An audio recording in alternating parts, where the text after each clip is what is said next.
Hello बच्चों, इस प्रश्न को पढ़ते हैं। स्तंभ 1 को स्तंभ 2 से मिलान कीजिए तथा उचित विकल्प को चिन्हित कीजिए।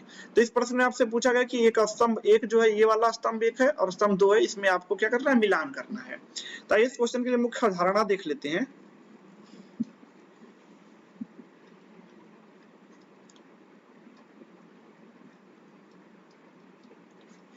तो इसके लिए आपको अम्ल, क्षार और लवण के बारे में पता होना चाहिए।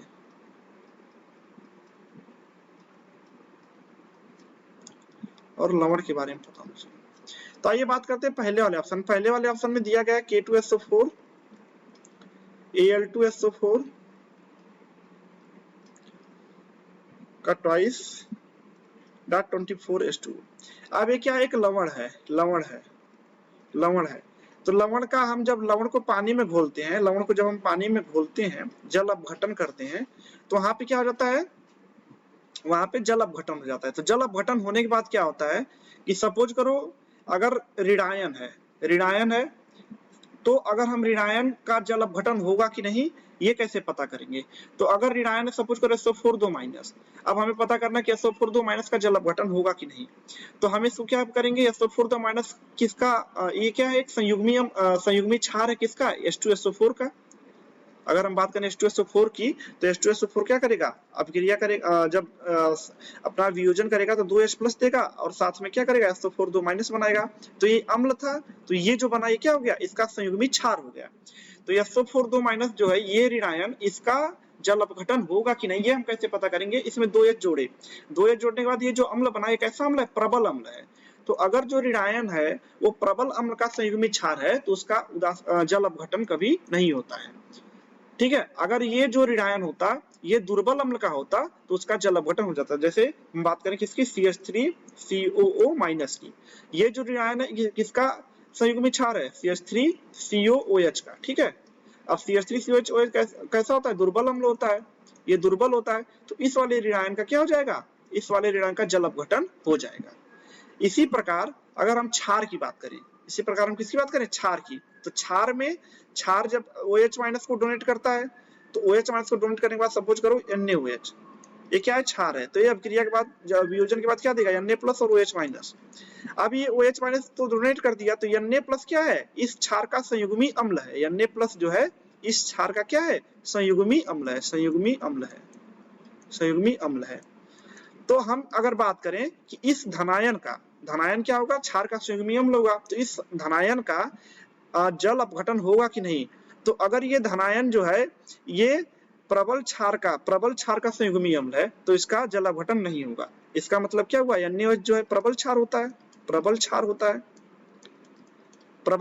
है तो Na प्लस का जल अपघटन नहीं होगा। लेकिन अगर हम बात करें NH4OH की, तो ये वियोजन के बाद क्या देगा, NH4 पॉजिटिव और प्लस OH माइनस। अब ये NH4 पॉजिटिव जो है ये दुर्बल क्षार का दुर्बल क्षार का संयुग्मी अम्ल हो गया, तो ये NH4 पॉजिटिव क्या है, दुर्बल क्षार का संयुग्मी अम्ल है। तो ऐसे धनायन जो दुर्बल क्षार के संयुग्मी अम्ल होते हैं उनका क्या हो जाता है, जल अपघटन हो जाता है। तो आपको ये पता लगाना पड़ेगा कि इसका जल अपघटन होगा किसका नहीं होगा। तो अगर हम इसको पानी में जल अपघटन करवाएं तो आयन कौन कौन से बनेंगे, आपका 2 पोटेशियम का प्लस बन जाएगा, साथ में 2 एल्यूमिनियम का 3 प्लस बन जाएगा, 3 सल्फर का 2 निगेटिव बन जाएगा, इतने आयन बनेंगे। अब हम बात करें K प्लस की, तो K प्लस किसका धनायन होगा, KOH का, K प्लस जो है KOH का धनायन होगा। तो KOH कैसा है, प्रबल क्षार है, तो K प्लस क्या हो गया, प्रबल क्षार का संयुग्मी अम्ल हो गया, तो इसका जल अपघटन नहीं होगा। इसी तरह अगर हम बात करें SO4 2 माइनस की, तो SO4 2 माइनस जो है ये H2SO4 का हो गया। SO4 2 माइनस किसका संयुग्मी क्षार है, SO4 जो 2 माइनस जो H2SO4 का है, तो H2SO4 प्रबल अम्ल होता है तो इसका भी जल अपघटन नहीं होगा।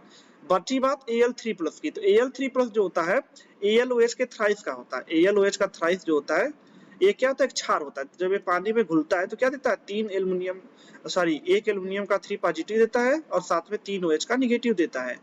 AlOH का थ्राइस होता है दुर्बल अम्ल होता है, क्या होता है, दुर्बल क्षार होता है, दुर्बल क्षार। तो ये जो Al3 पॉजिटिव हो गया ये दुर्बल क्षार का संयुग्मी अम्ल हुआ, ये क्या हो गया, दुर्बल क्षार का संयुग्मी अम्ल हुआ, क्योंकि AlOH का थ्राइस क्या होता है, दुर्बल क्षार होता है। तो अगर क्षार हमारा दुर्बल हुआ तो उसका जो धनायन होगा उसका जल अपघटन हो जाएगा। तो अगर हम बात करें Al3+ का जल अपघटन हो, तो जल अपघटन होने के बाद ये क्या बनाएगा, Al3+ H2O के साथ रिएक्शन करके क्या बनाएगा, AlOH का थ्राइस बनाएगा, AlOH का थ्राइस बनाएगा, साथ में H+ को क्या करेगा, रिलीज करेगा। ठीक है, AlOH का थ्राइस बनाएगा और साथ में H+ को क्या करेगा, रिलीज करेगा। तो अब यहाँ से अगर हम देखें तो इस अभिक्रिया के बाद पूरे रिएक्शन माध्यम में, अभिक्रिया माध्यम में H+ आयन का क्या हो रहा है, उत्पादन हो रहा है।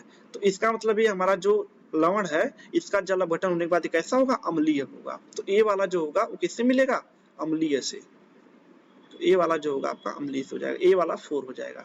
तो अगर हम ऑप्शन में देखें तो बी और सी आपके कट गए। ठीक है, क्योंकि ये 4 सॉरी हाँ बी नहीं कटा, सी वाला आपका कट गया, क्योंकि ये सी वाले में ए से क्या 3 है। अब आपका ए बी और डी में हो सकता है। अब अगर बात करें दुर्बल अम्ल और प्रबल क्षार का लवण, दुर्बल अम्ल और प्रबल क्षार, तो दुर्बल अम्ल कौन होता है, सपोज कर लो एसिटिक एसिड, ये क्या होता है, दुर्बल अम्ल होता है। ठीक है, प्रबल क्षार NaOH। अब इनकी ये दुर्बल अम्ल हो गया, प्रबल क्षार हो गया, तो अभिक्रिया करेगा तो लवण और जल बनेगा। तो लवण कौन सा होगा, CH3COO Na। ठीक है, और जल बनेगा। अब ये जो लवण बना है इस लवण का क्या हो सकता है, जल अपघटन हो सकता है। अब लवण का जल अपघटन होगा तो लवण में 2 भाग होते हैं ना, धनायन होते हैं और ऋणायन होते हैं। लवण में 2 भाग होते हैं, धनायन होते हैं, ऋणायन होते हैं। अगर धनायन का जल अपघटन होगा और ऋणायन का जल अपघटन होगा तो दोनों अभिक्रिया में क्या होगा, माध्यम अम्लीय होगा, क्षारीय होगा, अलग अलग बात होगी। अगर इसका जल अपघटन होगा तो अब इसमें माइनस चार्ज है तो ये क्या लेगा, H+ लेगा। तो ये बनाएगा जल अपघटन के बाद क्या बनाएगा, H2O के साथ अभिक्रिया करने के बाद क्या बनाएगा, CH3COOH बनाएगा, साथ में OH- बाहर निकालेगा।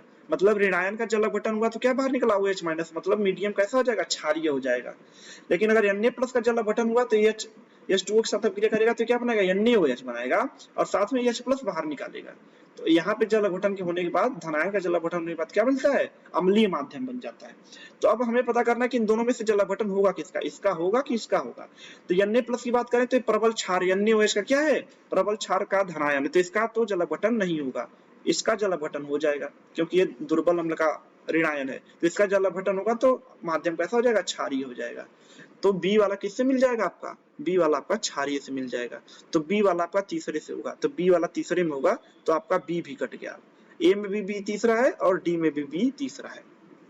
सी वाले की बात करें तो H2PO4 2 निगेटिव जो आपका होता है ये क्या होता है, ये आपका जो होता है ये आपका संयुग्मित क्षार होता है। क्यों क्षार होता है, सॉरी ब्रांस्टेड क्षार होता है, क्योंकि अगर ब्रांस्टेड क्षार क्या होता है, ब्रांस्टेड क्षार वो होता है जो जल के साथ अभिक्रिया करवाने पर क्या करता है, H+ को एक्सेप्ट करके OH- को क्या करता है, OH- को बनाता है। तो अगर हम H2PO4 2 निगेटिव की जल के साथ अभिक्रिया करवाएं तो इस पे क्या है, पहले से निगेटिव चार्ज है, ऋणात्मक चार्ज है। तो H2O के साथ अभिक्रिया करने के बाद क्या बनाएगा, H3PO4 बनाएगा और साथ में OH- को क्या कर देगा, बाहर निकाल देगा। तो ये क्या हो गया, ब्रांस्टेड क्षार हो गया। तो H2PO4 2 निगेटिव क्या हो गया, इससे ब्रांस्टेड क्षार से मिल जाएगा। अब बोला गया उच्च ताप पर pH 6.5 का विलयन। तो हमें पता है कि नॉर्मल रूम टेम्परेचर पर 25 डिग्री सेंटीग्रेड पर जो pH अगर 7 की बात करें तो ये क्या होता है, उदासीन होता है, उदासीन होता है। ठीक है, लेकिन जैसे जैसे हम तापमान बढ़ाते हैं तो ये उदासीन वाला pH जो है 7 से कम पे होने लगता है। ठीक है, मतलब अगर हम बात करें हाई टेम्परेचर पे, उच्च तापमान पे, तो वहां पे क्या होता है, उच्च तापमान पे pH 6.5 जो होता है ये क्या होने लगता है, उदासीन होने लगता है। तो जैसे जैसे हम तापमान बनाते हैं तो बढ़ाते हैं तो उदासीन वाला जो pH है वो क्या होता है, कम होने लगता है। तो pH 6.5 पर जो विलयन होगा कैसा होगा, आपका उदासीन होगा।